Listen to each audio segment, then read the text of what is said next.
Good evening, ma'am. Ganda mo ngayon, ah.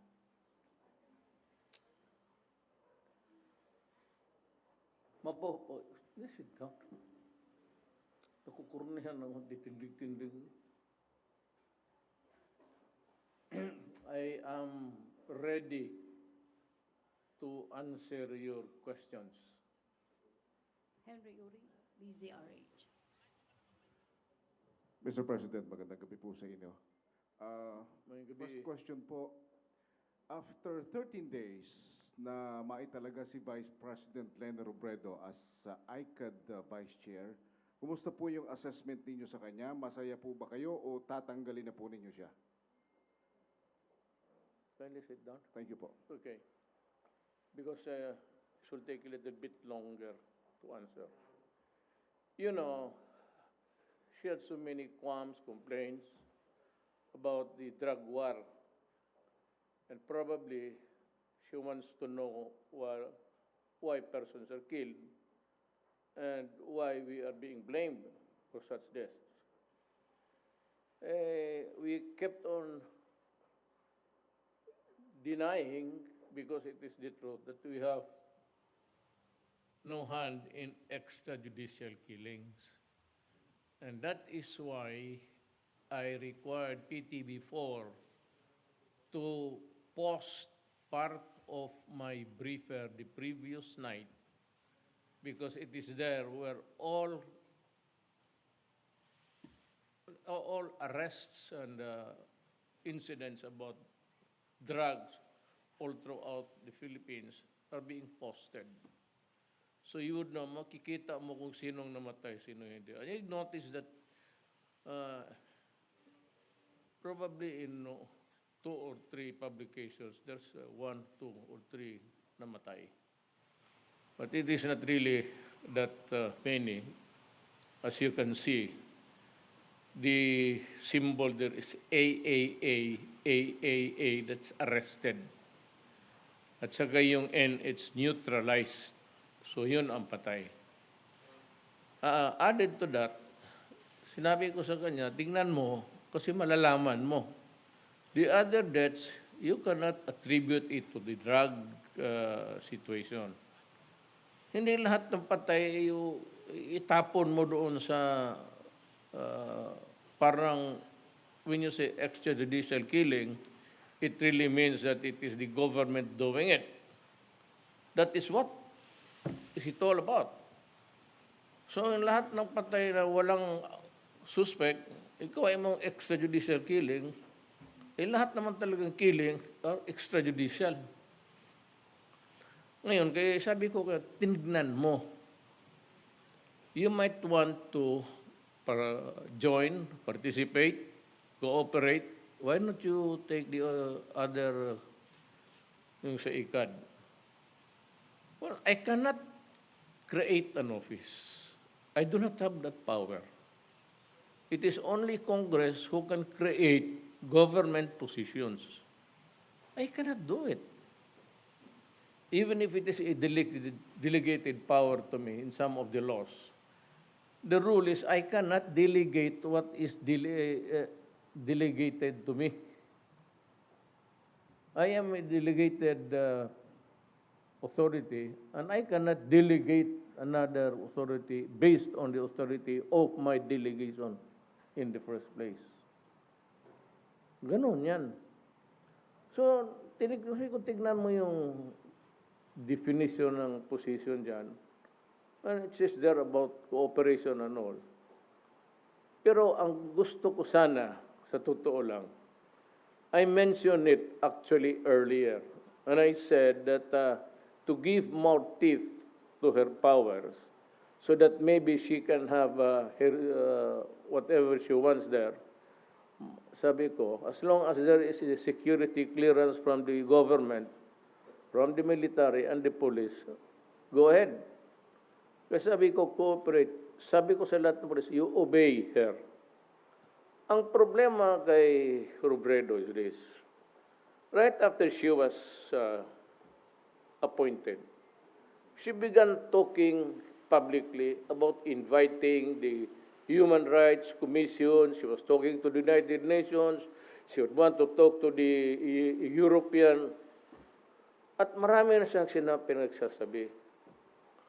Kung ganon, sabi ko, I cannot appoint her as a cabinet member. If that is the way her mouth behaves, there can never be a position for her. Kasi kung cabinet member sana siya, you know, upon the authority, because she would be an alter ego of me. Ang problema kasi dito, ganito, I cannot trust her. Not only because she is with the opposition. I do not trust her because I do not know her. Hindi ko alam kung sino ang kausap niya noon, kung sino mga politiko, kung sino mga tao, probably, one of the biggest, the biggest actually of a drug manufacturing apparatus was in Bicol. Naga. But I'm sure, but in Bicol. So hindi ko alam, politiko siya, hindi ko alam kung sino kausap niya. Maybe sabihin mo that her being president qualifies her to be, of course not. I disagree with that statement that just because she is a vice president, she has already clearance by virtue of the fact that she is the vice president. No, sir. I disagree with you. That cannot happen. As a matter of fact, the military has to know, and the police has to know whereof you stand and where you came from. And then lang basta na, ging of the vice president ka. Karaming mayor na kriminal, namatay na nga eh.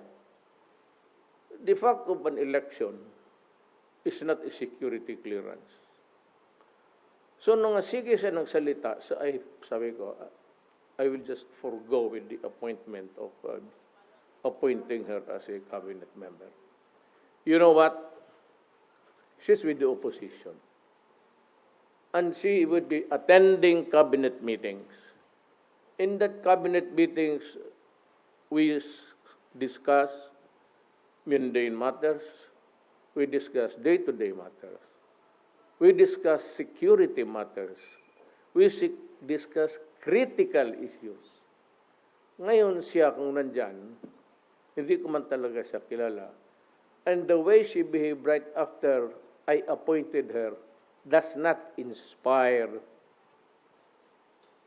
It's not inspiring. Natakot tuloy ako.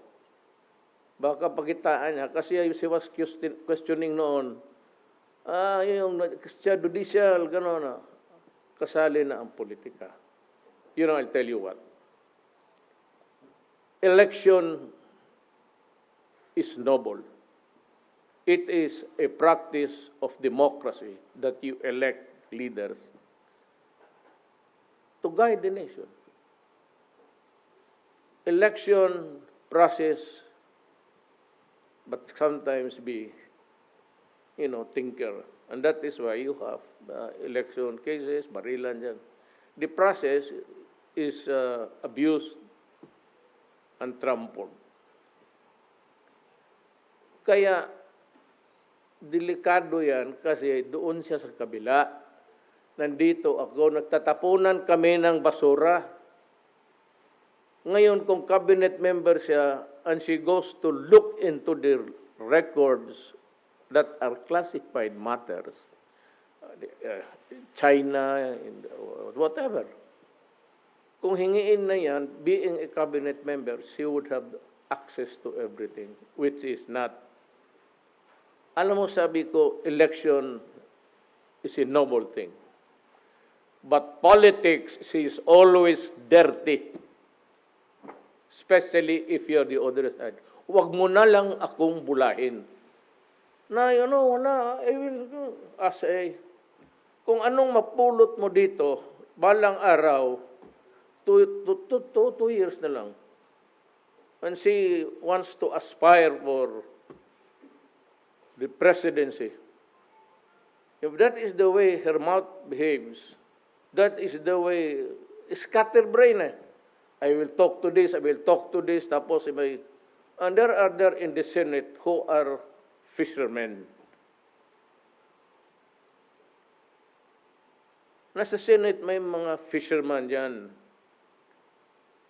Na pag maglabas siya, magtanong, kapartido niya, they will fish something from your mouth. Huh? Tapos, if they can have this, thing, they can always prepare for you during the election. Ako wala na akong problema. Wala ka namang eleksyon. Siya ang may problema. Kaya sabi ko kay Lenny, noon pa hindi kita sinasagot. Pero yung knee-jerk reaction mo palagi na, hindi ka talaga presidente ng gano'n. Hindi ako buboto sa iyo kasi kaibigan tayo. Right after it was a delicate matter. No, I will talk to one. She invited even yung mga prosecutors ng Human Rights Commission, which we rebuke. What was the purpose? Bakit pupuntahin dito yung mga prosecutors and all observers? She was grandstanding na eh. It was like a carnival after she was talking right and left dito, gano'n. Presidente ka, mag-gano'n ka. You will just place the Republic of the Philippines in jeopardy. Alam mo bakit? It's your penchant. Knee-jerk ka eh. Minsan may issue. Tinanong ako ng media, ito ba ang pulis makatanggap ng regalo? Lakson pati siya, automatic. That is illegal, unconstitutional, blah, blah, blah, blah, blah, ganon. Unlawful for a president to do that. Sabi ko sa kanila, just a minute. Kindly look at the anti-graft law because I was quoting the very words of the anti-graft law which allows public officers to accept gifts as token, minimal. Tapos, abogado ka magsabi in public, diretso ka, wala, illegal yan. Bastos yan. Bakit mo turuan ang pulis maging, look, just before you open your mouth, kindly think. Dito, puro imbita ka na, I will invite the United Nations. Di imbitahin mo silang lahat. Pero sabi ko, barahin ka na. Ang sa iyo, need to know ka lang. But as ICAD, you can direct, sabi ko, you can give the directions, you can give the guidance, but you do not have to go there and waggle inside the law enforcement process. Magsama ka doon sa mga mabuti. I suggest you go to mga pulis. Ako, I suggest, henceforth, itong mga pulis, basta the drug raid, invite every network. Magpa-cover kayo dyan sa likod para makuha ang pagkatigas ninyo. Mga pulis kayong yawa. Simple lang man yan. You could have requested somebody. PTB4. I-cover mo kami. Diyan ka sa likod. Para pagputok, sabay na tayo. Akala mo naman walang namatay na pulis. Sabi ko. Now she is treading a very dangerous ground. I leave it to her to continue. Well, Lenny, you give them the proper guidance, the direction to which they should proceed. Ganon. The way the reporting, it must be clear. Have it reported. Ako, yan sa PTB4, yung extra time dyan. Nandyan lahat yung incidents regarding drugs. Makikita mo, sino ang mga tao sa Pilipinas. That is every day. May briefer na ba ako ngayon? Do I have the briefer now? Makita ko sa inyo. First page yan, kalista. Yun ang pinapakita ko. Tingnan mo kung ilang patay. O yung ibang patay, yun, because that is the official record. When they go out of the, nandiyan yan sa logbook. Operation, target, drug, gano'n. Hindi maka-counted check ninyo eh. Kaya kung makinig kayo sa basura, so it's really between kami anong opposition. I am inviting the Filipino people to choose which is good. Yung namatay na mga kriminal o yung mga inosente. Mamili kayo. Ilan ang namatay na inosente na wala kalaban-laban? Ilang bata na namatay na ni-rape na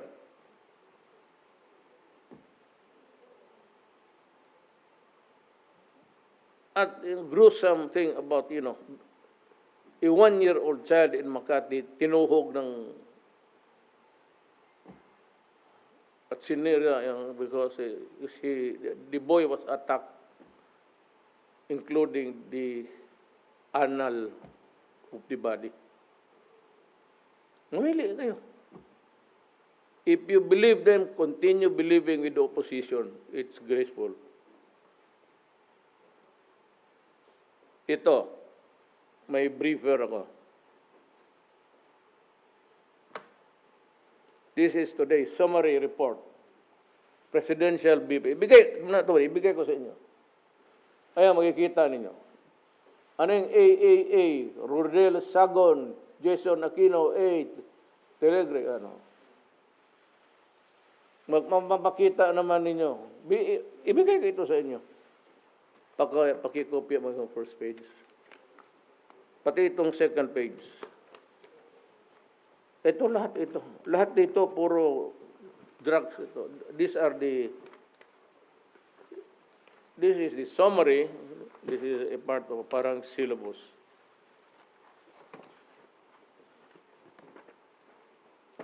Yan ibigay ko. It's posted for the information of the entire country, people. Ito, gabi-gabi pumapasok ito sa akin. Mayor, ganun rin.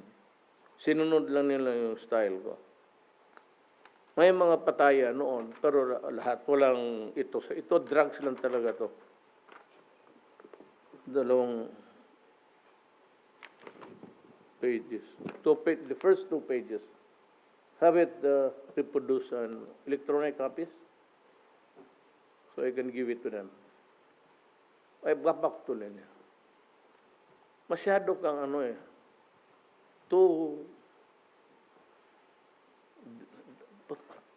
pati ba naman yung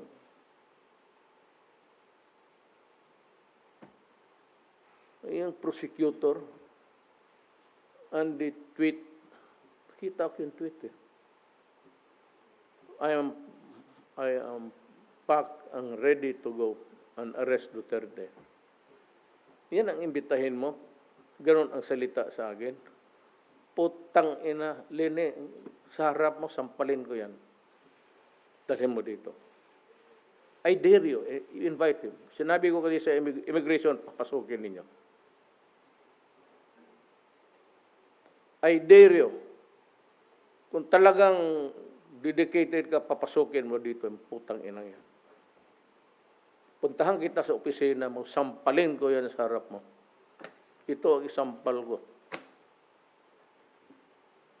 Totoo. Lalaki may babae? Lalaki, mas mabuti. Please invite him and order in VIP treatment. Dalhin mo sa opisina, pupuntahan ko kayo.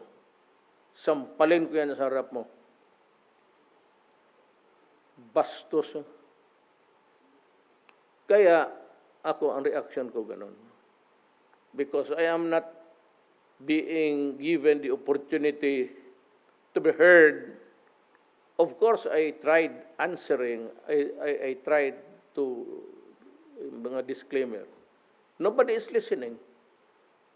Pati yung mga yellow, sige, sulat dyan ng mga bastos. O kaya kung pag gusto kong marinig, ayaw man yun ng tamang behavior. So sabi ko, mga putang ina kayo. O yan. Di napansin na ninyo ako.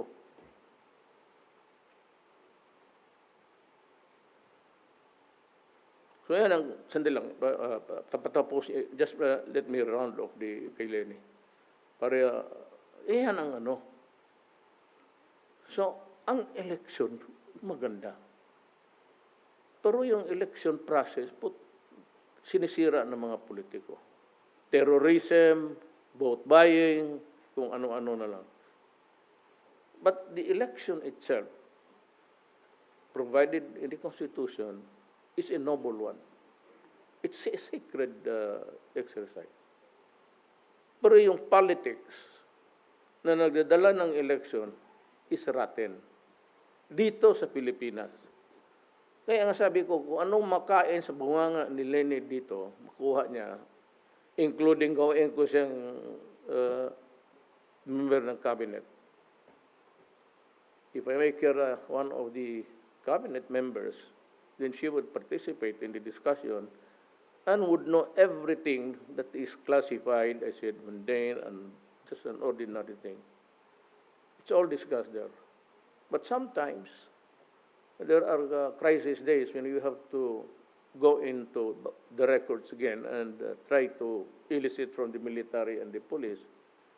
Ano ba nangyari dyan? Ano ba siya ganito kaya? Delikado yan kasi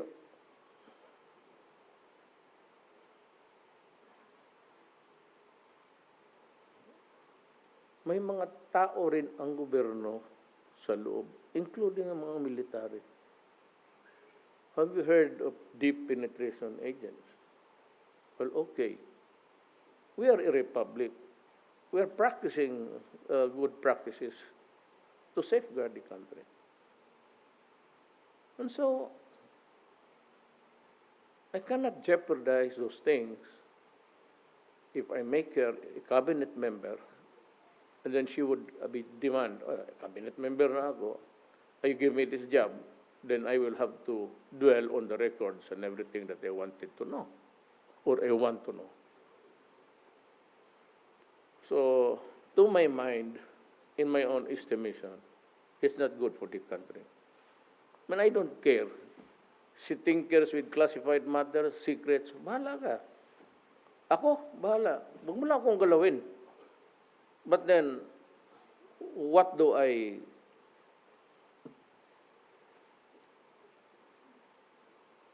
Again, what should I do? If those matters are leaked, or if it is a good issue in politics, because ito siya ang nag-order ng killing nito, siya ang nag-order tapos namatay. And then they would develop a story. And they would twist it. And then you come up with some accusation. I do not allow people just shooting, nakaluhod na yung tao. What for? Why do you have to get yourself into a worrying situation? You have to answer. Dalhin mo na lang sa stasyon, then throw him to the slammer. Yes, please. Clarification lang po, Mr. President. So your instruction to ICAD in interagency is not to give the Vice President a classified information? Need to know lang siya. You know, it is the need to know to complete her... if she asks something, then you give her half of it. The other half, if it's a classified information, there is no need for her to know. All right. And why keep her if you don't trust her? Wala ako. I am not keeping her. She is there. I appointed her. She's working. As a matter of fact, she's been issuing statements every day. Sinabi ko lang, I'm just saying the parameters. But she is there. I do not have to fire her. She is there. She is working.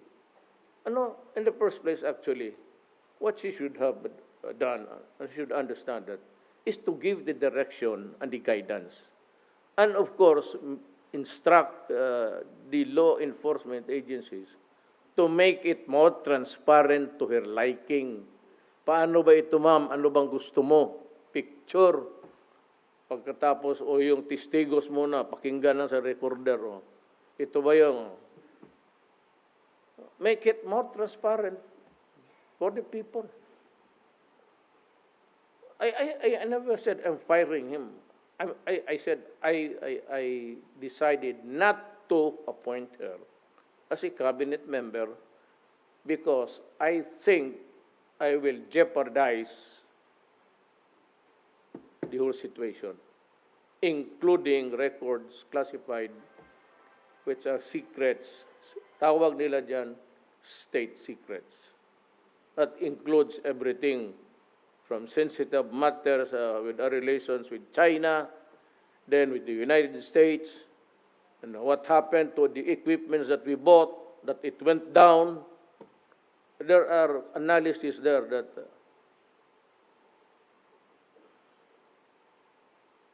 you remember the helicopters that crashed?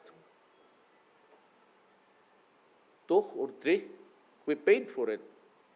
And our soldiers paid it with their lives. Been asking for an information, been asking for an investigation, nothing.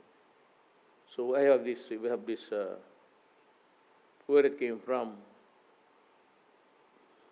Paano nila ni-repair? Ano repaired it?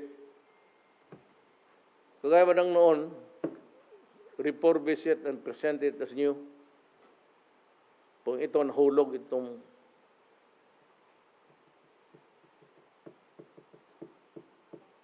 those are matters that are classified, which we because we have to investigate why. Because I demanded an investigation. Kung ayaw nila, tayo lang. Why? Because my soldiers were killed in the performance of their duty. Thank you, sir. Okay. Ian Cruz, GMA 7. Good evening, Mr. President. Yes, sir. Mayor, mayroon na po kayong napiling PNP chief na Wala pa. susunod po. Wala. Pwede niyo pong ibahagi sa amin kung sino po yung mga napagpipilian niyo sa ngayon? Well, there are the rankings. I was given a list. I think there's Sascolan, Ilisar, another one. They're all good. They're soldiers. They came from the academy. I have no doubt about their integrity, but I'm taking my time appointing one. Sir, bakit po medyo natatagalan po kayo? You said na you're taking your time.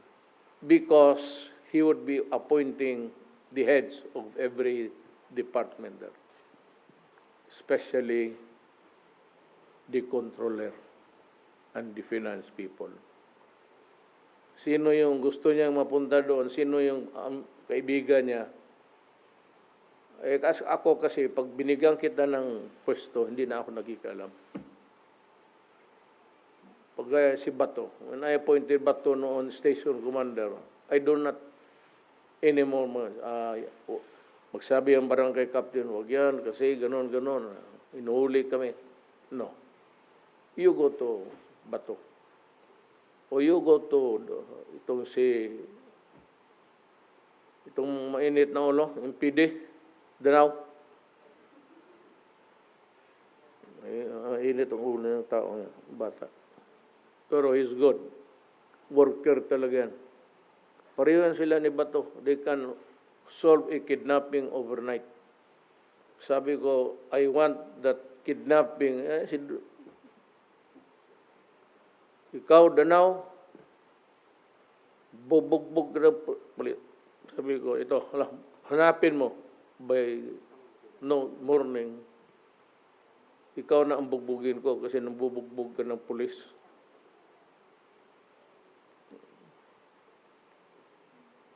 Okay. Chonayu. Good evening, Mr. President. Sir, point of clarification, are you officially ordering Secretary Dar to suspend rice importation? Yes, because it is harvest time. Ganito kasi ang laro niyan, ma'am. Kindly sit down and you can't stand up. Just ask your question sitting down. And I will stand for you. Itong sitwasyon, devil and the deep blue sea. Kung walang pagkain, halos kabahan ang mga tao. Nagra-riot na. Tapos sige na, magugutom na ang mga tao, wala nang bigas, next month wala nang kainin, mahal na. Ito namang mga producers, sige sila tanim, tapos pag harvest time, nagko-compete, wala nang bumibili sa kanilang produce. It is really between, I will simplify it with you. Itong problema natin sa bigas, ganito yan. Ang elements dyan is producer, ang mga farmers, ang nagtatanim, ang consumers, tayo. Tayo lang ang naglalaro niyan. Wala nang iba. Ang producer ang nagtanim at yung kumakain. Ang problema, itong kumakain, marami masyado na itong si producer, ang tanim niya, kulang after harvest time. Magkulang talaga ang supply. So, panahon kung wala na, kung hindi ako mag-import, kagaya nung nangyari, wala na. Sigurado, gutom ang abutin. Magrarayot yung tao. So, mamili ka. Kung ikaw na sa pwesto ko, magutom yung tao o galit yung mga farmers. Hindi ba magutom? Kaya may bigas man, hindi kainin mo. Ganun yan. Ngayon, sabi ko, pag harvest time, wag, seasonal naman talaga yan. Ang problema, hindi ka kasi makaasa dito sa mga producers. Magsabi sila, makatanim kami, pag ma-harvest lang namin, we can fill up the 2/3 or 1/3 of the requirements. Correct. Yan ang sabi mo. Pero hindi mo alam ang sitwasyon ng mundo mo. Lalo na sa climate change ngayon, na ang tanim mo, baka aabot talaga ng harvest time o yung tanim mo warakin ng mga bagyo. You cannot predict. No prediction can be made on that. Just like earthquake, no one can predict when an earthquake would.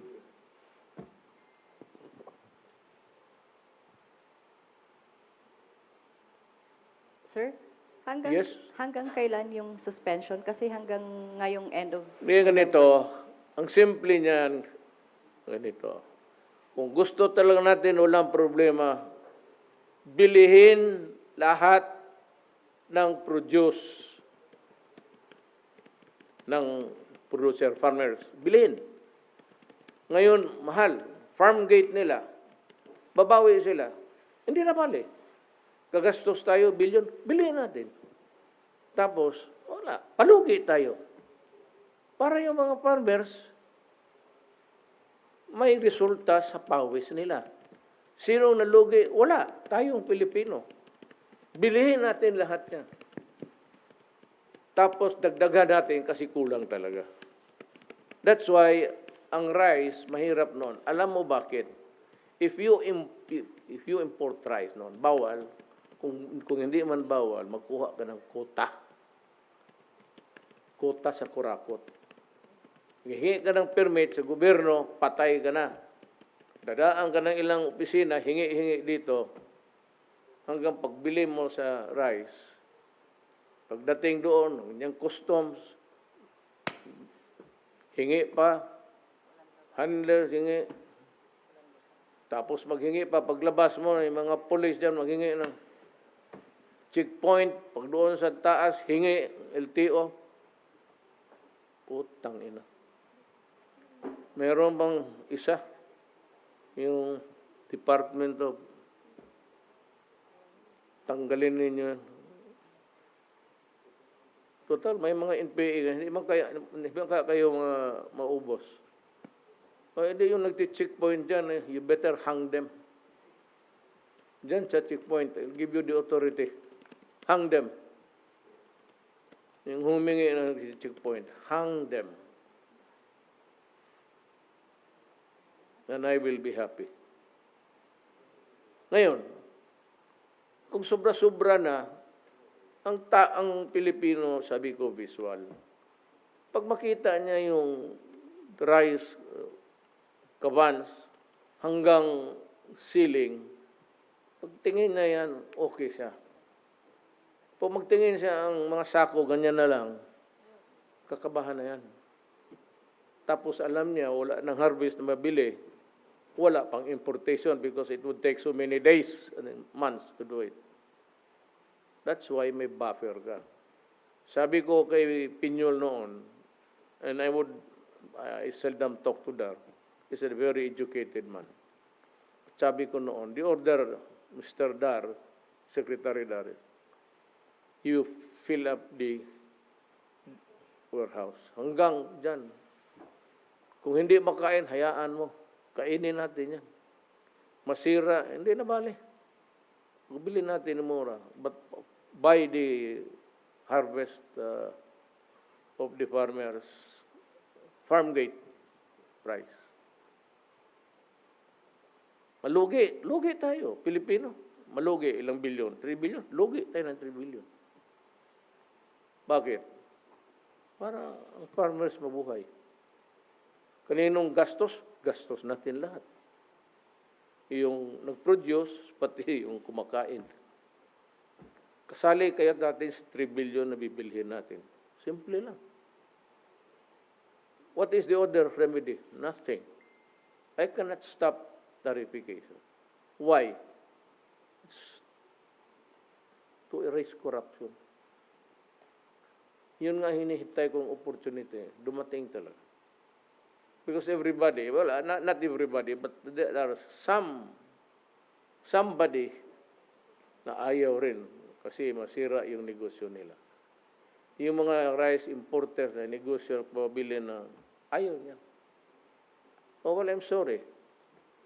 I made you happy for several years. Now is the time that you have to come to terms with reality that I have to take care also of the few. I cannot abandon them. Walang dalanan. Sabihin ko kay Dar, ang Congress, you appropriate money and we will buy all the rice, farm gate price ng ating farmers. Mag-import tayo as a buffer because their produce will not be enough for the consumers, the 110 million Filipinos eating rice. Kaya mas gusto ko, karamihan mga kaibigan ko, mga babae, mga payat, hindi na raw siya kumakain kaya nagda-diet. Sabi ko, maganda. Wala akong rice crisis nitong yawa na ito. Sige, huwag kayong kumain. Yung kaharap ko, every time wala kumakain ng, totoo ha? Yung kasama ko sa table, kita mo, puro payat. Saan na yung ko, kasama ko sa table? Wala. Mga ibon.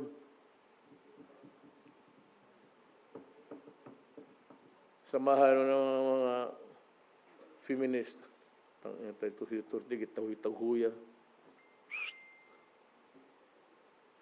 Ganon ako magtawag ng Totoo ha? Tell you the truth. Baski yung unang asawa ko. Pag tawag ko sa kanila,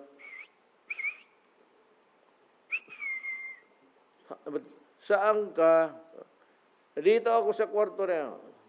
Totoo. Bakit butas yun ang bunganga ko? Ayaw magbuo yung...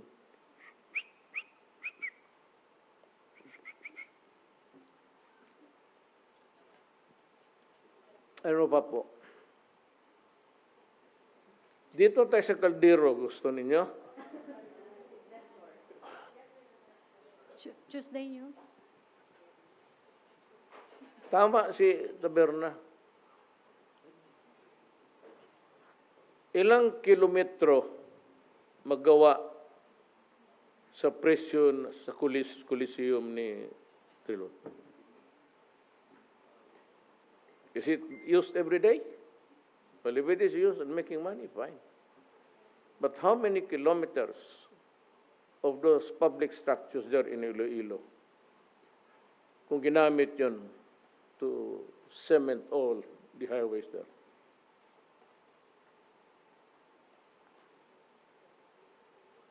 You know,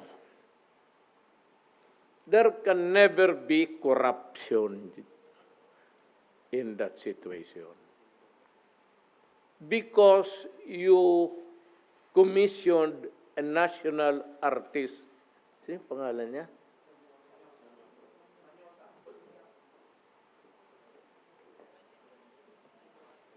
Oh, ito, si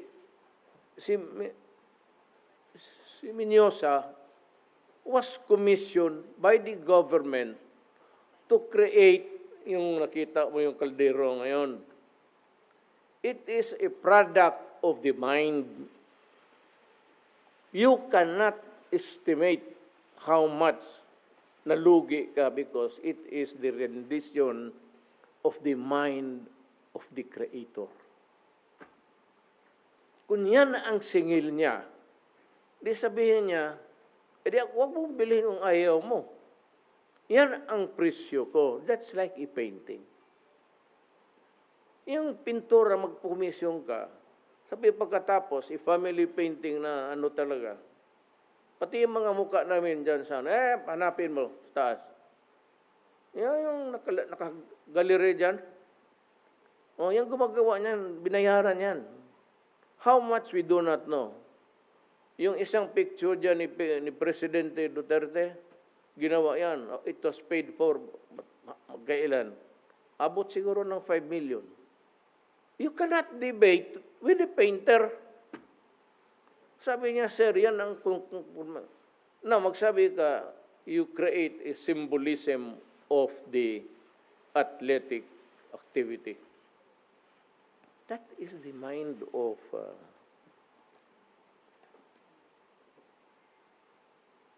walang extravagance dyan.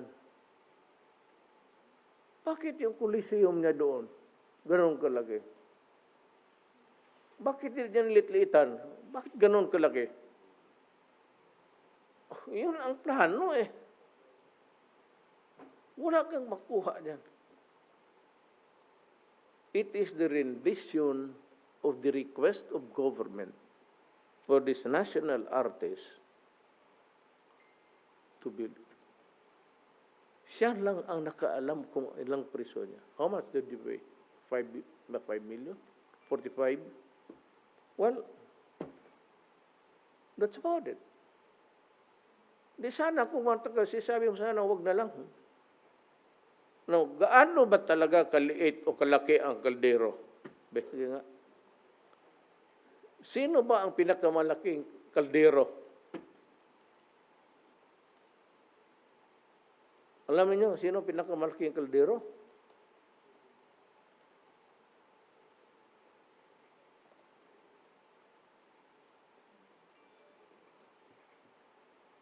National Artist for Architecture 2018, known as the architect of the following: Coconut Palace, Our Lady of Peace Shrine of EDSA Shrine.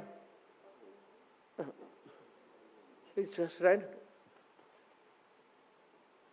Ito bang EDSA Shrine, gobyerno? So, just to be, pasok tayo ng pinalusopo without really negating the holiness of Mama Mary. Sino nagastos niyan? Kung ang nagastos niyan ang Katoliko, o pero ang nagastos niyan ang gobyerno. Why? I thought there is a separation of church and state. So just because you were invoking somebody there, and you attribute your victory to the lady, and you make a shrine, and I believe it is EDSA shrine. I don't know if it's a donation, fine. But if it's a government, I really would say that it is a violation of our church and state principle.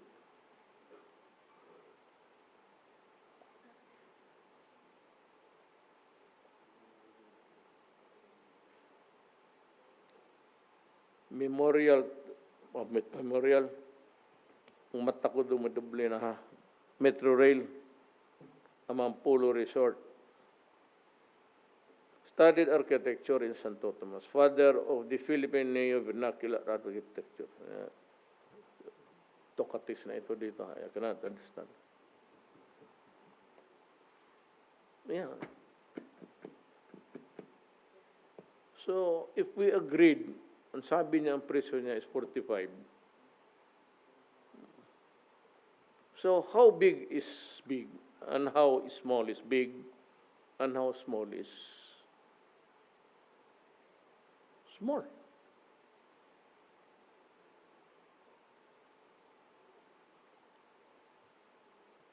Ano ko kayo ngayon? And it can build so many schools. Well, that is debatable, my friend, Senator Drilon. I said, you have yours, and you also can build so many kilometers of what you spend there, public money in your place. Doon, kontrata, ito, binili mo ang utak niya. Kung pumayag ka sa utak niya, wala kayong usapan na kubrahan ko yun ng ganun. Sabihin niya, sige, gawain ko yan, presyo mo, 45 million. Gandahin ko. O, sige. We build schools, yes. We build infrastructures for an Olympic event, yes. You impose your whatever thing there as big or small. You begin to criticize the efforts of the people there.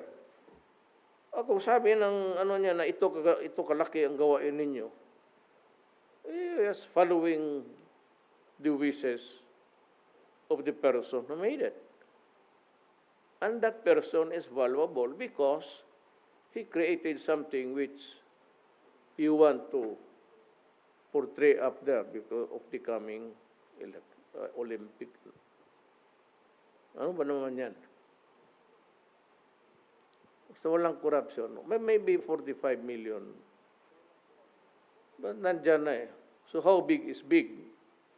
Kung sabi ka na ilang eskwelahan na ang magawa niyan, yung Coliseum mo, ilan rin ang kilometrahe ang magawa niyan? Jesus Maria Josep. When you begin to be too trivial about it, it's 45 million. But compared to the extravagance of everybody, lahat dyan sa gobyerno, including you, lahat tayo. Because we have our own mind. I want to bridge it, I want to borrow money and extend. Sabi ko nga, ang problema, ang easement, kasi ayaw ibigay ng mga, sabi ko, we will force it. Sabi ko, you exercise the right of eminent domain, which is a fundamental power of a state, get it by force. Ang sabi lang, magdeposito ka sa korte, bahala na kayong kwintada kung kailan. Kunin mo. And I'm ordering them, buldusin mo na.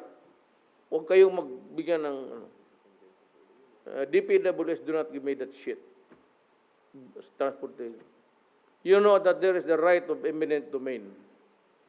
You agree on something, everyone in the government, alam mo, mayroon dyan 2 weeks, putang. Look, every government office, including the cabinet, pati ako, the papers must be out, yung mga projects, 1 month. Pagkaputang, hindi ninyo mapalabas na, wala na. That's 2 years. Ang gestation period niyan sa grid, sa gobyerno, pag galing doon dito, permit, then maghingi ka pa ng yung road right to... Yung mga director, I'll give you 3 days. I will make an audit. If you cannot do it, then tell me because I will assign you here. Alam mo dito sa Pasig, hindi ako nagbibiro, ha? Sundalo ko. Walang magutom dito sa Maynila. All you have to have is hook, line, and sinker. Karaming tilapia dyan. Magsabi ka isang drum, isang araw, makuha mo mayroon. Kaya kayo mamingwit kayo yung mga tamad sa gobyerno. I'll give you 3 days. Directors, 3 days. Ilabas ninyo yan. If you want to say something, deny it, deny it. Or disapprove it, or approve it. But do not sit on it. Ako, I'm tired. 2 more years to go. Puta, idadamay ko kayo lahat sa perdisyon. I will whip you like a horse. Do it or you fish tilapia in Pasig. Maniwala ka. Magpabili ka nga. Rocky, sabihin mo. Pa-requisition kayo. Yang ano lang, total maraming kawayan. Ano ba yun yung tali na ano? Totoo. Magbili, magpa-requisition ka ng ano. When you dig somewhere, maraming worms yan. Kung wala ka kuha, maraming worms na kriminal. Adik, tapon mo sa Pasig. Tuesday niyo? Umagahan tayo ng istorya dito. Hindi, look, I invited you to ask questions. Did you allow me to talk and talk pareho kay Gordon? Hanggang kung mag-committee meeting, siya na lang ang isa. Because lahat nagsialisa na. Kasi siya lang, kagaya ko, talking, and not giving the time. So you should have called my attention. Sir, huwag mo lang, sir, sabihin mo, Mayor lang. Mayor, we are here upon the invitation of the press office. My conference now. Kindly give us time to ask questions. Now is the time, my lady. Yes, good evening, Mr. President. Malapit na po ang December 31. Ito po yung deadline para doon sa effectivity ng martial law. Yung security officials po ba ninyo mayroon ng rekomendasyon sa inyo hinggil dito? Will you extend martial law o kailangan na itong tanggalin ang visa? I will leave it to the military and the police to make the recommendation. Martial law is a military thing, and it's their assessment or their evaluation of the Mindanao situation. If the Defense Secretary says that it's no longer needed, I'll wait also for the statement of the military and the police. Then I will decide. So as of yet, sir, wala pa po silang forward po sa iyo? Wala pa po sa table ko. I was looking at the papers kanina pag ano. Hindi ako kasi I am always behind my schedule. Kasi I had so many and this Korea, sabi ko sa inyo, I hate traveling. I don't want to travel. It gives me headache and everything. But this is important, you know. so many things at stake. One is that we are buying arms. Second is that there are many assistance on the way coming. Third is itong Seoul is a vital partner natin. Alam mo kasi ang mga armas ngayon mahal. But we can always buy our jet planes, yung F-15 natin, galing ano yun. Now we are buying corvettes. Or how do you find corvette or corvette? Or whatever. I'm buying the arms and I will look into the para hindi ako mag-asa lang sa assessment na. Ano ba naman yung pamasahe?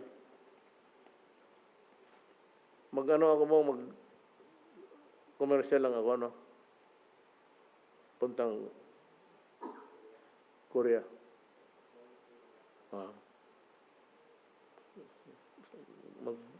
Thank you, Mr. Commercial President. lang ako ng maliit na aeroplano. Okay, Mr. President, may tatlo na lang po magtatanong. Si Catherine, Ina, and then Joyce.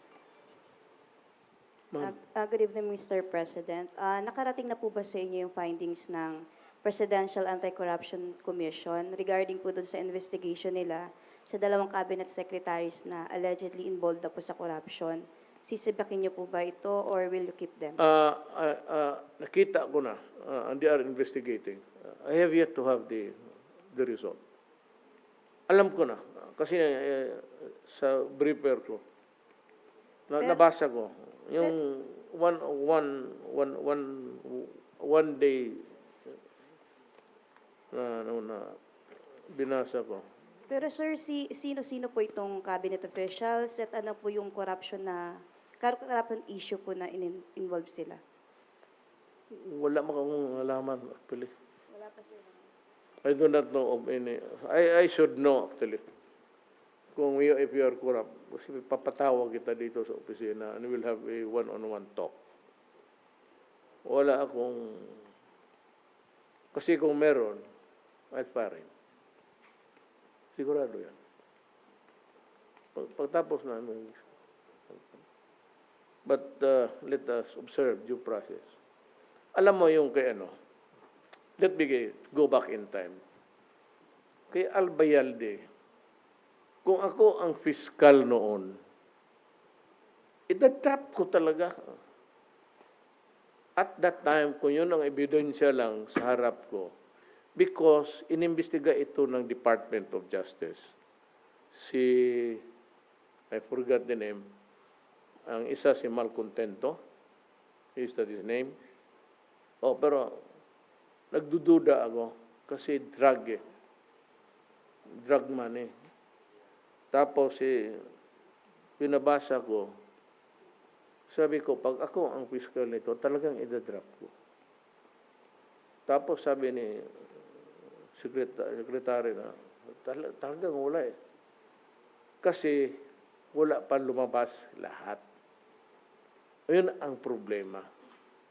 They filed it half-baked, half-cooked, or even it was, to me, as a prosecutor, a raw, hilaw talaga. So, kaming nasa quasi-judicial, tawag yung mga fiscal. Kung ako talaga, really, sabihin ko publicly, you can go, ina-trap ko talaga. Tama yung ginawa ng Justice Department. Pareho kami fiscal. Droppable ang tawag niya sa amin. Walang gagong fiscal magpahin. Pagdating sa korte, mumurahin ka ng judge. Are you a lawyer or are you a lawyer? Ina? I wish everybody would have his time to ask questions. Good evening. Because if not, then we'll have coffee. Doon sinabi ko siya, ano kayo ng kape? Diba, we'll have tea party after. Meron ba? Hoy, ihaw ang tamong yawa. Sir? Ihaw ang tawag niyan in-house something. Ang nagmamanage nito, ang tawag ihaw. Kaya sabi ko, mag-prepare at least coffee lang naman. Siyempre, Pupuntahin dito yung mga kaibigan kong mga journalist. They journey here late at night. Tapos wala lang man baski kape. Mabuti pa ang patay pala nito. We're good, sir. Thank Meron you. may kape? Saan mga tao dito? Meron? Meron? Ano daw? Coffee, pagkain, wala. Ayun pala eh. Mag-break muna tayo. Totoo. No, sir. Break. No. Gutom ako. Let's Hindi continue, pa kasi ako sir. kumakain. Sabi ko, nagbabasa ako kanina eh. Sinabi, nandyan na kayo naghihintay. So, sakay ako sa lunch ko na walang patungong. Thank you Walang for the radar offer, yung sir. lansa Okay po ko. kami. We're okay, sir. Thank you. Sir, the Department of Health has reported a confirmed case of a teenager who got ill because of vaping. I'd like to get your thoughts on proposals to Buti ka ban ba? it. Kaya ikaw ang gusto ko is because you ask the question at a time when everybody is sleepy. This will wake you up. I will ban it. I will ban it. The use and the importation. I hope everybody is listening. Relay na lang. You know why? Because it is toxic. And the government has the power to issue measures to protect public health and public interest. You know, ang cigarette, the confirmed chemical there that's not good for humans, it's deadly, it's nicotine. It uses a habit forming, and it is toxic, and it kills people. And even the Surgeon General of the United States said that it will cause cancer. That's why it is there on the side of the market. It will cause cancer. Now, itong vaping, sabi nila, is electronic. Don't give me that shit. Better stop it because I will order your arrest if you do it in a room. I am now ordering the law enforcement agencies to arrest anybody, ang tawag niyan, vaping in public. That is like smoking. Cannot do it inside the room. That's full of shit. You contaminate people na hindi na pala panahong mamatay. You know why? Mabuti pa ang sigarilyo kasi the confirmed toxic thing that causes harm to people. Nakalagay dyan yung nicotine. Itong vaping, it contains nicotine and other chemicals that we do not know. It has not passed the FDA, Food and Drugs. And at this time, I said, smoking is dangerous. So vaping is also dangerous, and I am banning it. And if you're smoking now, you will be arrested. I am banning the importation. So, customs, you listen to it. I'm banning it altogether. Sir, are we expecting an executive order on this soon? Yes, purely, but nauna na. Hindi na kailangan. As you know, as a government worker here, standing, working here, I have that urgent power to do it. So I'm ordering it. Sir, The EO will follow. Sir, just to be clear, is this a total ban or Yes. just a ban? Importation is not allowed. Okay. So hindi lang po siya, sir, na pinagbabawal in public places. It's more than that. Bawal yan. Kaya nga, give me the wherewithals. It contains nicotine. So what other, sabi mo may, there's a taste there. You can choose the scent and even they're just killing people for money.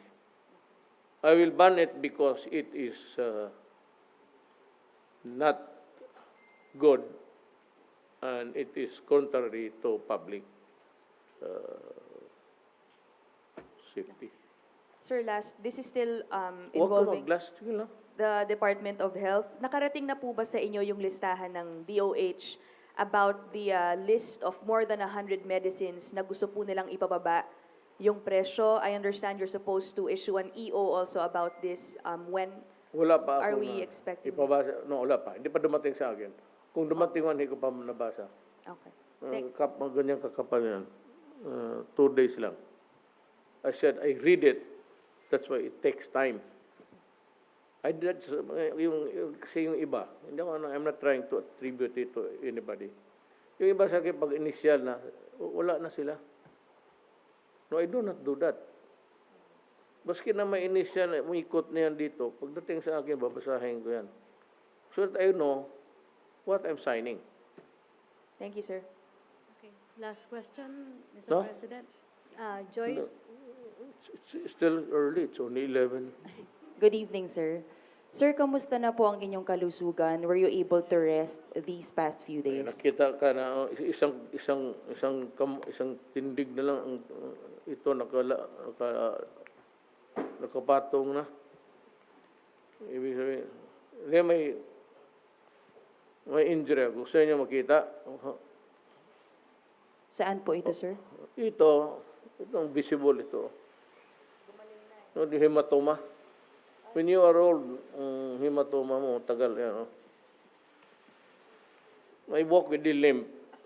Pero wala naman akong fracture. Pero, Sir, nitong mga nakarang araw na hindi po namin kayo nakikita sa publiko, were you really advised by your doctor to take a rest for few days? alam mo, gusto ko yan. Ang problema yung trabaho. Kasi walang ibang magpirma niyan eh. Hindi mo madali, unless you go into an official leave of absence. I cannot do that. No, but no president can ever do that. In between, far and wide, your vacation, pag may nangyari, alam mo, ang Pilipinas continues to be a volatile, or whichever. You have the insurgency, you have the NPAs, and you have the terrorists. Ang pinaka-dangerous dyan are the terrorists. Mahirap But sir, yung pagpapahinga ninyo, was it advised by your doctor? ano po? Was it advised by your doctor, sir, for you to take a rest for a few days? Hindi ka ako makarest eh. Mag-uwi lang ako. Tulog na ako 2 araw. Kasi para to make up the short fall, ika nga. Pero after that, patulog ako baski diretso gabi pati hanggang umaga tapos hanggang alas 6. Then I wake up with a more sturdy feeling of my body. But alam mo ma'am, I am 74 years old. I'd like to talk to the people of the Philippines. I am 74 years old. As a matter of fact, I'm happy that after this, I only count the days, the Christmas, 2 Christmases, and then I retire. Huwag na niyo akong tanungin na kung may sakit ba ako. Kasi lahat ng 74 years old dito sa Pilipinas, except for a few, lahat may sakit na yan. Mamili ka lang, cancer, hypertension, diabetes, kidney, lung cancer, cancer of the colon, karamihan. Ay, yung lahat ng sakit na yan, nandito na sa akin. Matanda na ako. Pero kapag salita pa naman ako, but when I'm no longer coherent, if I cannot articulate now the things that I want to convey to you, then it's about time that you call the attention of my family and say that your father is no longer capable of being president of this republic. Why? Because he's not good anymore. Then if my family would say, you retire, do not wait for the expiration, sabihin ko, retire. If I cannot talk to you anymore, if I cannot be of help to you, then it's about time to say goodbye. Until then, and it will come, we just wait. Mga gustong ako ipakulong, then walang problema. Ipakulong mo ako kung kaya mo. Sir, by next week, lilipad po kayo sa South Korea to attend the ASEAN Commemorative Summit. Do you believe, sir, you are in good condition to fly and attend this event? Hindi man ako ang nakimaki na, ma'am. Mag-upo mo lang ako doon sa bahala ng aeroplano. You know, I said, I am 74 years old. And when I decide to travel outside, it presupposes that I think kaya ko. But to worry about I'll give you one advice. Things beyond your control, do not worry about it. You're just wasting your time. There are things in life beyond your control. So do not kill yourself thinking about it. Aeroplano. You take a small plane, it's cheaper. The people people do not have to share the burden of paying. So you want to be frugal about it. You ride the plane, Korea is a little bit far, but your hands is sa Diyos. At sa piloto. Ang piloto, kung i-dive niya, wala ka talagang magawa. Kung ang piloto, bagong lang graduate lang, tapos nag-take off ka, sumakay ka, it's no longer your worry. So why worry? No, I do not worry because I do not control life and death. It's God. Sir, last na from me. In the sidelines of the ASEAN Commemorative Summit, will you be having bilateral Yes. talks with state leaders, sir? Yes. Ano pong countries ito, sir? Well, security matters. One, security talaga. And it's obvious. It is now the equilibrium of geopolitics.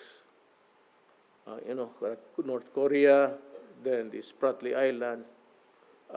The South Koreans are also against the occupation of the South China Sea and the claim of China. This will be taken up because one day, when we decide to really go for it, it will be the Western powers plus Seoul plus Tokyo and Australia, Malaysia. I do not know if I'm not sure of Malaysia if they'll join the fray. Philippines.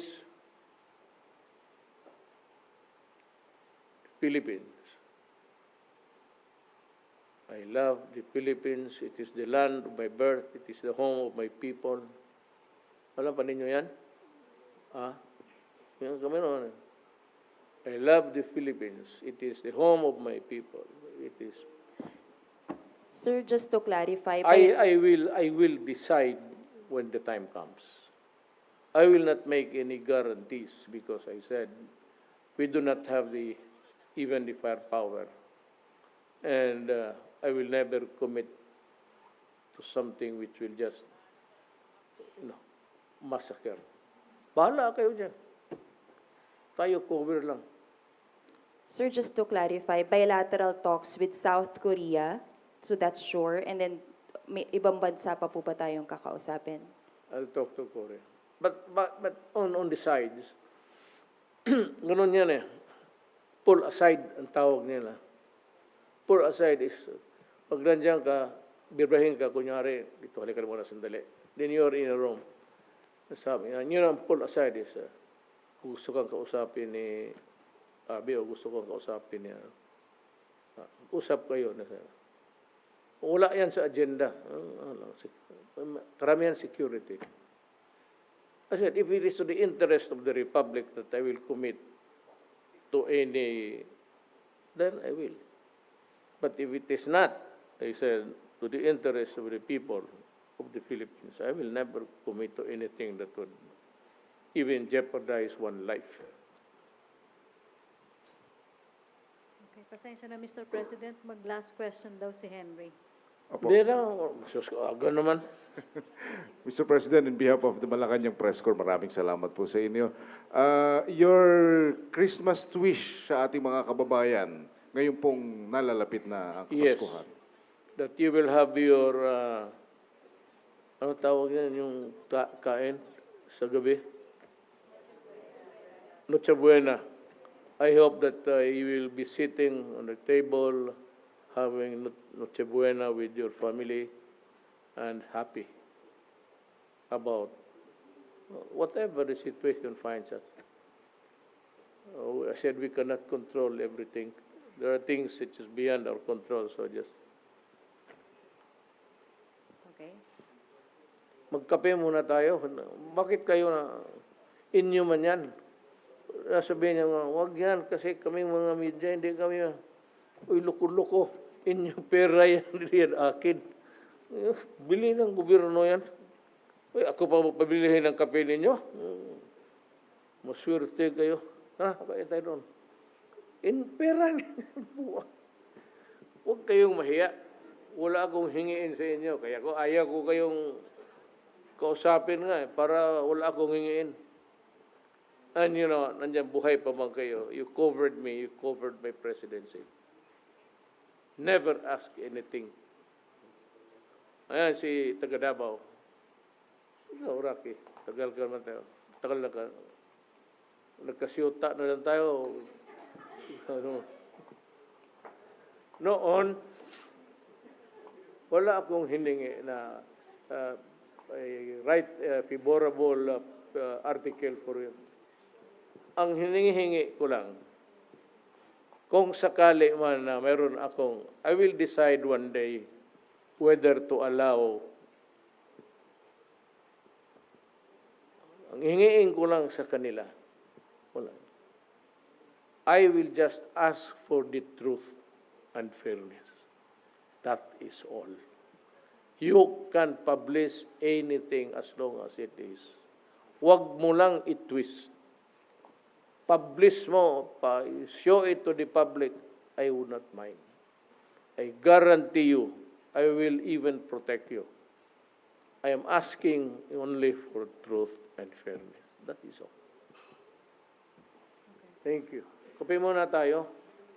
Pag hindi magsama loob ko sa inyo, hindi na tayo. Okay. Okay, thank you, Mr. President.